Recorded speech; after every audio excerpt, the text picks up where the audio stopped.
communication. The communication model be that. Communication is the process of generating meaning by sending and receiving verbal and nonverbal symbols and signs.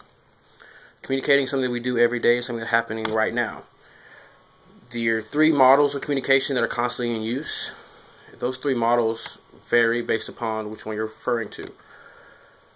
The first model is the transmission model. It's the simplest form of communication. It's a one-way process of sending and receiving messages between those senders and those receivers, without any other receiving within the physical or psychological realm. So simply meaning there's a one-way communication, like I'm doing right now. I'm communicating to you, though you cannot communicate back to me. Second model is more interactive, which is why it's called the interaction model. It's where a sender and a receiver sends messages while switching roles to send and receive messages within a physical mental context. So less of a reaction, more of just sending messages back and forth, more like Facebook, Instagram. There's messages being sent, not always being commented upon.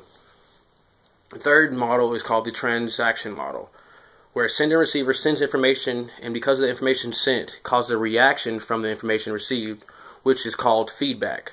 Within this model, the feedback is given back and forth until the communication stops. So that is a transaction model. As we communicate, communication continues and transactions continue to happen until that's actually done. Now, I have now drawn my own type of communication model. I called it the group chat model. So see, we have here is the sender. The sender is using his smartphone to send a message que pasa through a channel, which is right here, into the group chat. After receiving, the group chat is now receiving this information and in the process of decoding. And most of the time within group chat, sometimes a message being sent, if they're not understood, messages will break off like this we have here, where these are people trying to decode the information that was given.